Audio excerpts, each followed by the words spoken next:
ಹೋರಾಟಗಾರ, ಜನನಾಯಕ, ಮರೆಯದ ಮಾಣಿಕ್ಯ ದಿವಂಗತ ಬಿ.ಕೆ. ಸುಂದರೇಶ್ ಅವರ ಹುಟ್ಟುಹಬ್ಬವನ್ನು ನಗರದ ಸಿಪಿಐ ಕಚೇರಿಯಲ್ಲಿ ಸಿಪಿಐ ಮುಖಂಡರು, ಕಾರ್ಮಿಕರು ಹಾಗೂ ಎಲ್ಲ ಸಂಘಟನೆ ಮುಖಂಡರು ಆಚರಿಸಿದರು.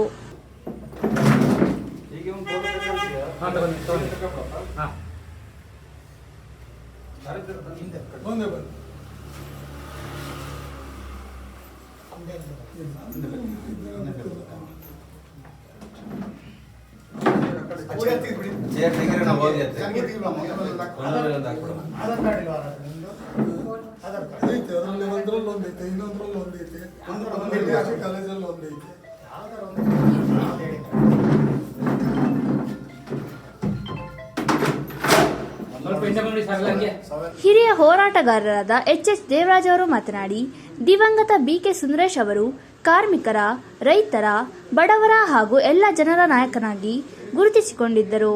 ಬಿ.ಕೆ. ಸುಂದರೇಶ್ ಅವರನ್ನು ಕಳೆದುಕೊಂಡಾಗಿನಿಂದ ಚಿಕ್ಕಮಗಳೂರು ಜಿಲ್ಲೆ ಹೋರಾಟದಲ್ಲಿ ಹಿಂದೆ ಉಳಿದಿದೆ. ಸುಂದರೇಶ್ ಅವರು ಬದುಕಿದ್ದರೆ ಎಲ್ಲ ವರ್ಗದ ಜನರಿಗೆ ನ್ಯಾಯ ಸಿಗುತ್ತಿತ್ತು ಎಂದು ಹೇಳಿದರು. ಎಲ್ಲ ವರ್ಗದ ಜನರ ನಾಯಕರಾಗಿ ಹೊರಹೊಮ್ಮಿದಂಥ ಗೆಳೆಯ ಸುಂದರೇಶ್ ಅವರ ಜನ್ಮದಿನಾಚರಣೆಯ ಕಾರ್ಯಕ್ರಮದ ಅಂಗವಾಗಿ ಇವತ್ತು ನಾವೆಲ್ಲ ಏನು ಸೇರಿಕೊಂಡಿದ್ದೀವಿ. ಬಹುಶಃ ನಮ್ಮ ಜಿಲ್ಲೆ ಸುಂದರೇಶ್ ಅವ್ರನ್ನ ಕಳ್ಕೊಂಡಂಥ ದಿನಗಳಿಂದ ನಾವು ಸೈದ್ಧಾಂತಿಕವಾಗಿ ಮತ್ತು ಸಂಘಟನಾತ್ಮಕವಾಗಿ ಮತ್ತು ಯಾವುದೇ ವಿಚಾರದಲ್ಲೂ ಕೂಡ ಭಾಳ ಹಿಂದೆ ಬಿದ್ದಿದ್ದೀವಿ ಅಂತೇಳಿ ನನ್ನ ಒಂದು ಅಭಿಲಾಷೆ. ಯಾಕೆಂತಂದರೆ ಸುಂದರೇಶ್ ಅವರು ಬದುಕಿದ್ರೆ 67ನೇ ವಾರ್ಷಿಕ ಆಚರಣೆ ಮಾಡಬೇಕಾಗಿತ್ತು.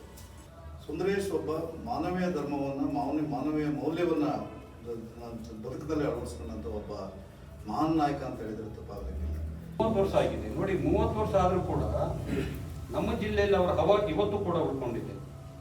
ನಾನು ನಮ್ಮ ನಾಯಕರು ನಮಗೆಲ್ಲ ಅವರು ಮಾರ್ಗದರ್ಶನ ನೀಡಿರೋರು, ಅವರ ಹೋರಾಟದ ಸ್ಫೂರ್ತಿಯನ್ನು ನಾನು ಕೂಡ ತಗೊಂಡಿದ್ದೀನಿ. ಇವತ್ತು 30 ವರ್ಷ ಆದರೂ ಕೂಡ ಅನೇಕರು ಬೇರೆ ಬೇರೆ ಕಡೆ ಮಾತಾಡ್ತಾರೆ. ಬಿ.ಕೆ. ಸುಂದರೇಶ್ ಅಂತ ನಾಯಕರು ಇನ್ನೂ ಬರಲಿಲ್ಲ, ಕೆಲವು ನಾಯಕರ ಬಗ್ಗೆ, ಈ ಜಿಲ್ಲೆಯ ನಾಯಕರ ಬಗ್ಗೆ ಚರ್ಚೆ ಮಾಡ್ತಾರ ಹಾಗಂತ ಹೇಳ್ತಾರೆ. ಅಂತಂದ್ರೆ ಅವರ ಹವಾ ಇವತ್ತು ಕೂಡ ಇಲ್ಲಿ ಉಳ್ಕೊಂಡಿದೆ. ಇವತ್ತು ನಮ್ಮನ್ನೆಲ್ಲ ಕರೆದಿಲ್ಲಿ ಒಂದು ಕಡೆ ನೆನಪು ಮಾಡಿಕೊಳ್ಳಲಿಕ್ಕೆ ಅವಕಾಶ ಮಾಡಿಕೊಟ್ಟಂತ ಅವರ ಧರ್ಮಪತ್ನಿ, ಕಮ್ಯುನಿಸ್ಟ್ ಪಕ್ಷದ ಜಿಲ್ಲಾ ಕಾರ್ಯದರ್ಶಿಗಳು ಸನ್ಮಾನ್ಯ ಶ್ರೀಮತಿ ರಾಧಾ ಸುಂದರೇಶ್ ಅವರು ಮತ್ತು ನಮ್ಮ ಕಮ್ಯುನಿಸ್ಟ್ ಪಾರ್ಟಿಯ ಎಲ್ಲ ನಾಯಕರು ಕೂಡ ಅವ್ರನ್ನ ಜೀವಂತವಾಗಿ ಇಟ್ಕೊಳ್ಳಲಿಕ್ಕೆ ತಾವೆಲ್ಲ ಪ್ರಯತ್ನ ಮಾಡಿದ್ರಿ. ಅದಕ್ಕಾಗಿ ತಮಗೆ ನಾನು ಎಲ್ಲರಿಗೂ ಕೃತಜ್ಞತೆಯನ್ನು ಈ ಸಂದರ್ಭದಲ್ಲಿ ಹೇಳಿಕೆ ನಾನು ಇಚ್ಛೆ ಪಡ್ತಾ ಇದ್ದೀನಿ.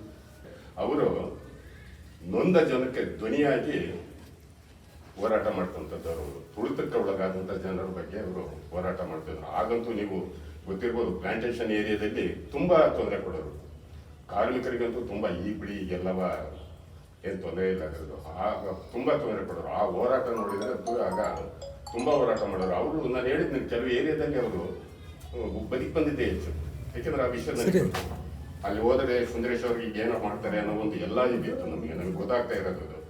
ಆ ಇದೆಲ್ಲ ಇಟ್ಕೊಂಡು ಹೋರಾಟ ಮಾಡಿಬಿಟ್ಟು 37ನೇ ವರ್ಷ ಅವ್ರಿಗೆ ಸಾಯುವಾಗ ಅದೆಂತ ದೊಡ್ಡ ಇದಲ್ಲ ಅಂತ ಒಬ್ಬ 37 ವರ್ಷಕ್ಕೆ ಅಷ್ಟು ಹೋರಾಟ ಮಾಡಿ ಹೆಸರು ಮಾಡಿದ್ದಾರೆ ಅಂದ್ರೆ ಇನ್ನು ಇದುವರೆಗೆ ಇದ್ದಿದ್ರೆ ಯಾವ ಮಟ್ಟಕ್ಕೆ ಹೋಗೋದು ಚಿಕ್ಕಮಗಳೂರು ಅನ್ನೋದು ನಿಮಗೆಲ್ಲರಿಗೂ ಅರ್ಥ ಆಗ್ತದೆ.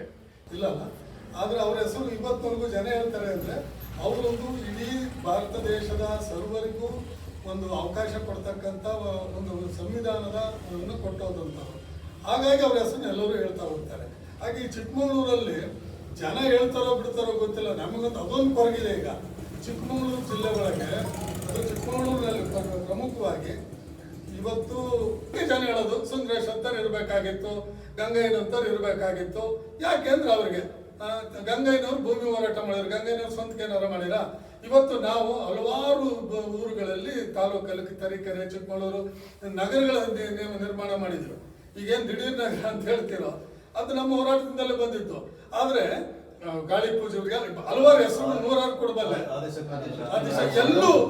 ಎಲ್ಲೂ ಸಹ ಕಮ್ಯುನಿಸ್ಟ್ ಪಾರ್ಟಿಯವರು ಅಥವಾ ದೇವರಾಜ್ ಅಂತವರು, ರಾಧಾಕೃಷ್ಣ ಅಂತವರು ಅಲ್ಲೆಲ್ಲರ ಅಲ್ಲಿಗೂ ಕೊಡಿಸಿದೀನಿ, ನಮ್ಗೊಂಚೂರು ಏನಾರ ಮಾಡಿದ್ದಾರೆ ಅಂತ ಒಂದು ತೋರಿಸ್ಬಿಡ್ರಪ್ಪ. ನಾನು ಒಂದು ಎಲ್ಲಾರು ಒಂದು 20-30 ಏನಾದ್ರು ಸಾಯೋವರೆಗೂ ನಾವು ಸೈಟ್ ಇಲ್ಲ, ಈ ಮನೆ ತಾನೇ ಅದಿರ್ಲಿ, ಹಂಗೆ ಬದುಕಿ ಬಂದವರು.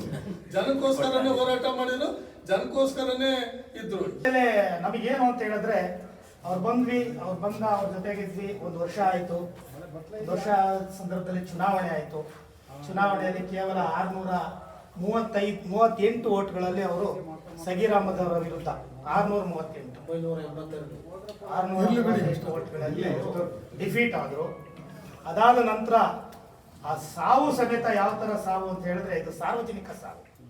ಯಾರಿಗೆ ಅಂಗನವಾಡಿಯವರಿಗೆ 65 ರೂಪಾಯಿ ಸಂಬಳ ಇತ್ತು ಅಂತ ಹೇಳ್ಬಿಟ್ಟು ನಮ್ಮ ಪಕ್ಷದ ಸಂಘಟನೆಗಳು ಸಂಘಟನೆ ಮಾಡಿ ರಾಜ್ಯದಂತ ಹೋರಾಟ ಮಾಡಿದ್ವು, ಅವರ ಪರವಾಗಿ ಮಾತನಾಡಲಿಕ್ಕೆ ಬಾಂಬೆಗೆ ಹೋದಾಗ ಆ ಮಾತನ್ನು ಮುಗಿಸ್ಕೊಂಡು ಅವರ ಸ್ಥಿತಿಗತಿಗಳ ಬಗ್ಗೆ ಚರ್ಚೆ ಮಾಡಿ ಅಧ್ಯಯನದ ಮಾತನ್ನು ಮುಗಿಸ್ಕೊಂಡು ಬರಬೇಕಾದ್ರೆ ಯಲಹಂಕದಲ್ಲಿ ಟ್ರೈನ್ ಆಕ್ಸಿಡೆಂಟಲ್ಲಿ ತೀರೋಗ್ತಾರೆ. ಅಂದರೆ ಸಾವಲ್ಲೂ ಇನ್ನೊಬ್ಬರಿಗೆ ತಮ್ಮ ಜೀವನವನ್ನು ಮುಡಿಪಾಗಿಟ್ಟಂಥ ಹೋರಾಟಗಾರ ಅಂದರೆ ಅದು ಸುಂದರೇಶ್ ಅವರು. ಈ ಸಂದರ್ಭದಲ್ಲಿ ಸಿಪಿಐ ಮುಖಂಡರಾದ ರಾಧಾ ಸುಂದರೇಶ್, ರೇಣುಕಾರಾಧ್ಯ, ರಘು, ವಿಜಯ್ ಕುಮಾರ್, ವಸಂತ್ ಕುಮಾರ್, ಬಿಎಸ್ಪಿ ಜಿಲ್ಲಾಧ್ಯಕ್ಷರಾದ ಕೆಟಿ ರಾಧಾಕೃಷ್ಣ, ಕನ್ನಡ ಸೇನೆ ಕಳವಾಸೆ ರವಿ, ಜೆಡಿಎಸ್ ಮುಖಂಡರಾದ ಮಂಜಪ್ಪ ಹಾಗೂ ಇನ್ನಿತರರು ಉಪಸ್ಥಿತರಿದ್ದರು.